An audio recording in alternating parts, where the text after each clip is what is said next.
Hello friend, good morning.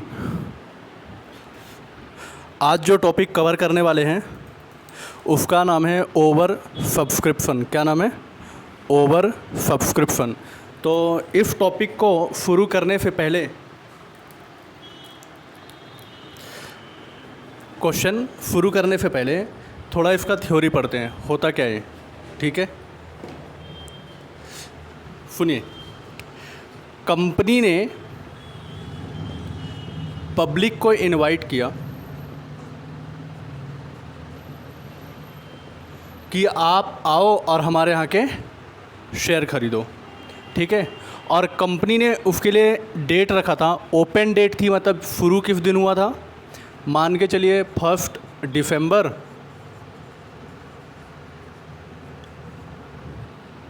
To 10 दिसंबर। ठीक है, मतलब लोग एप्लीकेशन 1 दिसंबर से लेके 10 दिसंबर के बीच में जमा करवा सकते हैं। अब जैसे ही 10 दिसंबर कंप्लीट हो जाएगा तो बैंक क्या करेगा पता है? आपने एप्लीकेशन कहाँ जमा करवाया? बैंक में। और बैंक क्या करेगा? सारे एप्लीकेशन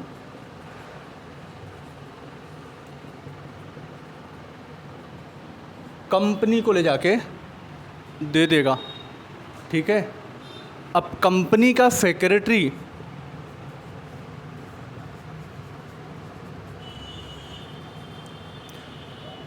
वो जब लिस्ट बना रहा था तो उसने देखा कि हमने इनवाइट किया था कितने के लिए?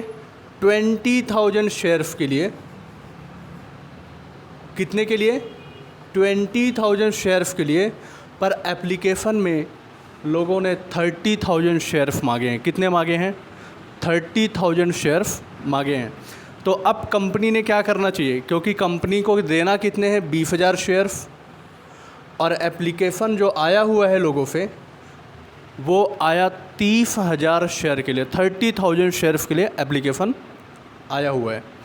तो अब कंपनी ने ऐसे केस में क्या करना चाहिए? तो देखो, जब हमें इनविटेशन से ज़्यादा का एप्लीकेशन आ जाए तो ऐसे केस को कहते हैं हम ओवर सब्सक्रिप्शन। क्या कहते हैं? Over subscription. और ऐसे केस में क्योंकि आपको पता है 10,000 एप्लीकेशन ज़्यादा का आया हुआ है, तो ऐसे केस में कंपनी क्या क्या कर सकती है वो हम देखते हैं। ठीक है, ये मैं अभी हटा देता हूँ और इसे देखते हैं।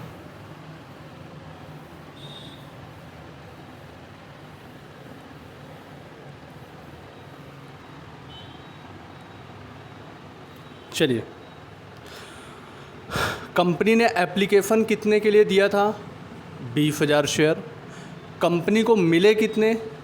30,000 शेयर्स के लिए। अब भैया कंपनी करे क्या? तो कंपनी के पास में 3 रास्ते हैं। कितने रास्ते दोस्तों? 3।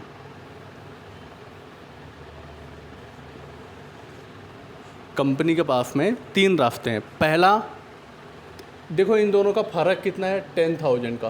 कितना का फ़र्क है?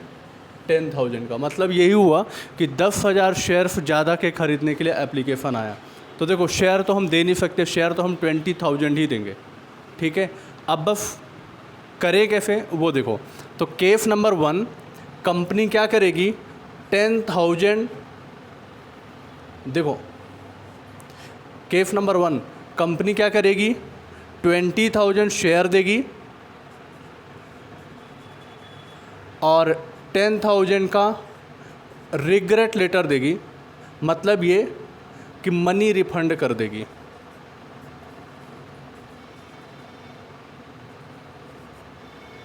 ठीक बात है।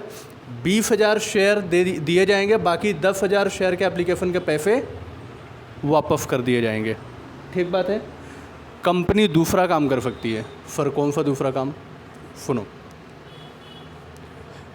कंपनी क्या करेगी? 20,000 के शेयर देगी। समझना, ठीक है? क्योंकि ये सब केस बन जाएंगे। केस नंबर 1, अगर कंपनी ने एक्सेस एप्लीकेशन का पैसा वापस किया तो हम उसका किस तरह से करेंगे। केस नंबर 2 अभी मैं बता रहा हूँ आपको। देखिए केस नंबर 2 में क्या हो रहा कि कंपनी ने बोला कि 20,000 आप शेयर ले लो और बाकी का जो 10,000 शेयर के पैसे हैं, है ना, तो वो वापस ना करते हुए कंपनी क्या करेगी, बोलेगी देखो अगला कॉल हम आपको पैसा मंगवाएंगे, तब आप उस समय मत देना। हम मान लेते कि आपने पैसा हमें एडवांस के रूप में दे दिया और जब अगला कॉल जाएगा तो उतने पैसे आप हमें कम दे देना। ये आए हुए पैसे हम आपको वापस नहीं करते, ये पैसा हम क्या करेंगे, अगले कॉल में एडजस्ट कर देंगे आपका। ठीक बात है, ओके। तो यहाँ पे हम लिख देते एडजस्ट होगा। क्या होगा दोस्तों, एडजस्ट होगा।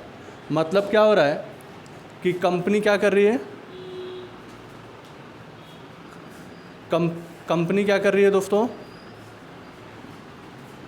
पहले केस में 20,000 के शेयर दे रही है और 10,000 का एप्लीकेशन के पैसे वापस कर रही है। दूसरे केस में क्या हो रहा है दोस्तों, दूसरे केस में 20,000 शेयर देंगे, 10,000 का पैसा वापस नहीं करते हो। कंपनी ने बोला कि हम अगले कॉल में इसे एडजस्ट कर देंगे, अगले कॉल में आप उतने पैसे कम देना। इसे प्रोराटा बेसिस अलॉटमेंट भी कहते हैं। इसे क्या कहते हैं, प्रोराटा बेसिस अलॉटमेंट। मतलब ये एग्जाम्पल के लिए कि मान के चलो मैंने कंपनी को बोला था कि मुझे 3,000 शेयर दो, तो कंपनी ने मुझे 2,000 शेयर दिए और 1,000 शेयर दिए ही नहीं। तो मैं बोला ठीक है, मेरा वो 1,000 शेयर का एप्लीकेशन मनी दे दो। तो कंपनी ने बोला कि आप वो पैसा मत लो, अभी आप अगला कॉल दोगे उस समय आप पैसे मत देना, हम एडजस्ट कर देंगे, आपके 1,000 शेयर के पैसे एडजस्ट कर देंगे। ठीक है, तो इसी को प्रोराटा बेसिस अलॉटमेंट भी कहा जाता है। ठीक है, जिसने मतलब कि जैसे लोगों ने 30,000 शेयर मांगे थे, कंपनी के पास 20 हैं, तो कंपनी सबको शेयर देगी, जिस हिसाब से एप्लीकेशन आया उसके हिसाब से शेयर अलॉट कर दिया जाएगा। बाकी के शेयर के पैसे, आपको जो शेयर नहीं मिले तो पैसे वापस नहीं होंगे, बस क्या होगा, अगले कॉल में एडजस्ट होगा। और तीसरा, इन दोनों का मिक्सचर होगा। तीसरा क्या होगा दोस्तों, इन दोनों का मिक्सचर होगा। सर मिक्सचर बोले तो कैसा, देखो केस नंबर 3, कंपनी क्या करेगी पता है, जस्ट एग्जाम्पल के लिए, ठीक है, कंपनी ने क्या किया, 20,000 तो शेयर दे देगी, 20,000 शेयर दे देगी, ठीक है। और कंपनी ने सोचा कि 5,000 एप्लीकेशन के पैसे वापस कर देते।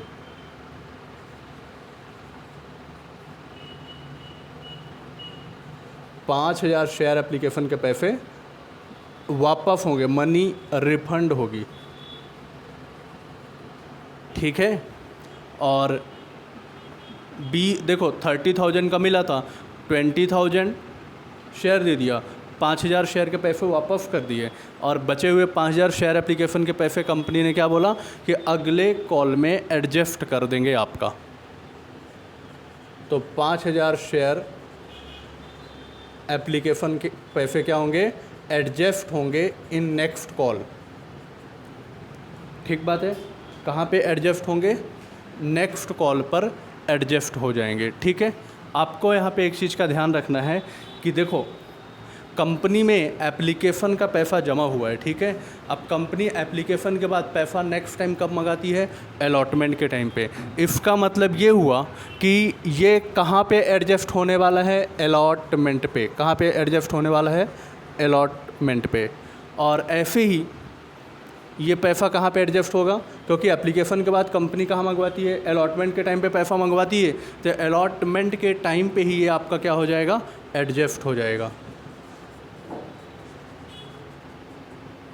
ठीक बात है। ये दोस्तों उसी तरह से है जैसे मान के चलो हम किसी शॉप में गए और उनको बोले भैया ये लो 100 रुपीज़ और मेरे लिए सामान मंगवा देना आप, ठीक है। या मैंने कोई अपने घर के पास में कोई शॉप में गया और उनको बोला भैया आप ये 100 रुपीज़ लीजिए और मुझे 2 kg मिल्क मंगवा दीजिए, ठीक है। अब उन्होंने सिर्फ 1 kg ही मिल्क मंगवा के रखा। मैंने बोला ठीक है 1 kg का पैसा वापस दे दो, तो उन्होंने बोला आप अगली बार कोई सामान ख़रीदोगे उसमें से एडजस्ट हो जाएगा।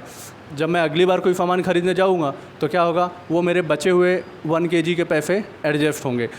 ठीक है, मान के चलो और फिर से पैसा बच गया तो उसके बाद जब और अगली बार सामान खरीदने जाऊंगा तो उसमें एडजस्ट होगा। या मान के चलो जब सेकेंड टाइम सामान खरीदने गया तो मैंने ज़्यादा सामान खरीदा तो क्या होगा, मेरे 1 kg के पैसे एडजस्ट होंगे और बचे हुए पैसे मुझे देने पड़ेंगे, है ना।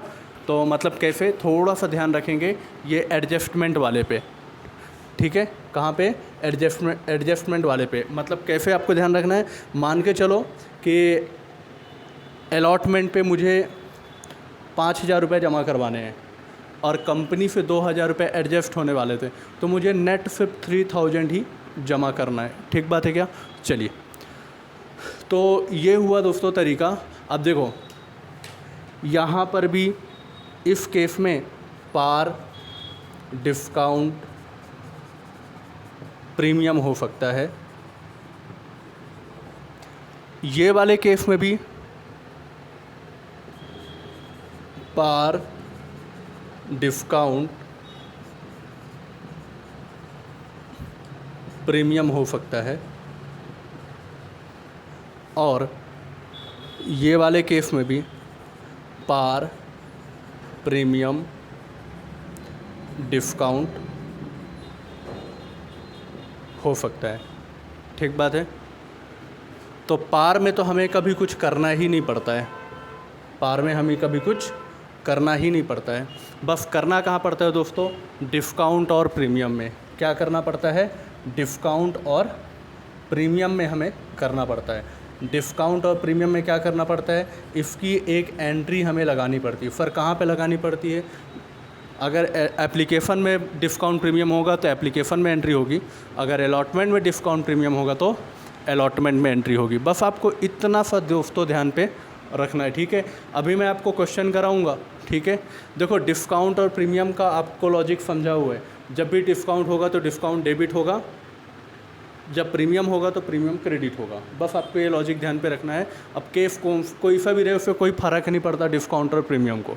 ठीक बात है, डिस्काउंट और प्रीमियम की एंट्री को कोई फ़र्क नहीं पड़ता, कौन सा वाला भी केस रहे, या इसके पहले हमने फुल सब्सक्रिप्शन किया वो रहे, अंडर रहे या ओवर में कोई सा भी ये केस रहे, तो इससे इसका कोई फ़र्क पड़ता नहीं है। ये हम कहाँ पे करने वाले हैं ऐसा सब कुछ, ओवर सब्सक्रिप्शन इसे कहते हैं। ठीक है, जब हमें एप्लीकेशन से ज़्यादा शेयर जितना इशू किया था उससे ज़्यादा के लिए एप्लीकेशन आ जाता है तो ऐसे केस को हम क्या कहते हैं, ओवर सब्सक्रिप्शन। और इसे इस क्वेश्चन में ये 3 अलग अलग कैटेगरी बन सकती है। ठीक बात है। तो जब भी हम क्वेश्चन सॉल्व करेंगे तो हमेशा ध्यान देना पड़ेगा आपको कि कंपनी ने इनवाइट कितना किया, एप्लीकेशन कितना मिला। ठीक बात है। और फिर उसमें आपको और देखना है कि कंपनी ने उन्हें एप्लीकेशन के बदले कैसा इशू किया है। तो बाजू में एक क्वेश्चन है, ये वाला हम वहाँ पे अप्लाई करके देखते कि कौन सा वाला इसमें से मैच हो रहा है। ठीक है, चलिए इस क्वेश्चन में क्या लिखा हुआ है पढ़ते हैं। क्वेश्चन में लिखा है PAG company invited an application. PAG नाम की कंपनी है, उसने एप्लीकेशन इनवाइट किया है ना, कितने शेयर के लिए, 20,000। कंपनी ने 20,000 शेयर बेचने के लिए, इशू करने के लिए बोला हुआ है। ठीक है, किया हुआ है, इशू किया हुआ है। उसमें से आगे देखो क्या लिखा हुआ है, एक शेयर 50 रुपये का है। एक शेयर कितने रुपए का दोस्तों, सिर्फ 50 रुपीज़ का ही एक शेयर है। और आपको 50 रुपीज़ पूरे एक साथ में देने हैं क्या, नहीं। कंपनी ने बोला कि 15 इंस्टॉलमेंट पे देना, आपको 15 रुपये एप्लीकेशन के टाइम पे देना है, जब अलॉटमेंट होगा तब 20 रुपीज़ देना है, और 10 रुपये देना है फर्स्ट कॉल के टाइम पे, और बचा हुआ पैसा सेकेंड कॉल पे देना है आपको। ठीक बात है, ओके। अब आगे देखते हैं। Company received 30,000 application, share application लिख देता हूँ, है ना। कंपनी को कितने एप्लीकेशन मिले, 30,000 शेयर खरीदने के लिए एप्लीकेशन मिला हुआ है ना। अब यहीं से समझ में आता है कि यहाँ पर कंपनी ने इशू कितने किए थे, 20,000 के लिए, और कंपनी के पास में आया कितना, 30,000। मतलब केस कौन सा हो गया, ओवर सब्सक्रिप्शन। इसमें ज़्यादा के एप्लीकेशन कितने आ गए, 10,000 शेयर के लिए ज़्यादा का एप्लीकेशन आया हुआ है, ठीक बात है। ओके, केस कौन सा हो गया दोस्तों, ये ओवर सब्सक्रिप्शन, बस यहीं से अपने को मालूम पड़ जाएगा, ठीक बात है। ओके, अब आगे कंपनी ने क्या किया वो पढ़ते हैं इसमें। तो लिखा है company issued regret letter, company ने रिग्रेट लेटर दिया। रिग्रेट लेटर का मतलब ये कि उनका पैसा वापस किया है, ठीक है। कितने का पैसा वापस किया है, फॉर एक्सेस एप्लीकेशन, जितने भी ज़्यादा एप्लीकेशन थे उनका सबका रिग्रेट लेटर इशू कर दिया है, मतलब उनके पैसे वापस। अब एक्सेस एप्लीकेशन कितने थे दोस्तों, 10,000 शेयर। इसका मतलब ये कि केस कौन सा वाला, ये वाला है कि ये वाला है कि वो वाला है, ये वाला है ना। क्योंकि कंपनी ने क्या बोला कि जितने ज़्यादा के शेयर आए हुए हैं उनका पैसा वापस, रिग्रेट लेटर का मतलब उनका पैसा वापस हो जाएगा। तो केस कौन सा वाला है, ये वाला। अब इसमें पार है कि डिस्काउंट है कि प्रीमियम है, तो देखो कहीं पे भी क्वेश्चन में ना डिस्काउंट के बारे में लिखा हुआ है ना प्रीमियम के बारे में लिखा हुआ है। तो इसका मतलब क्या हुआ, ये कौन सा केस है, पार का। कौन सा वाला केस है दोस्तों, पार का। अच्छा, एक चीज़ और हो सकती है इसमें, कॉल इन एरियर। क्या हो सकता है, call in arrear, call in advance,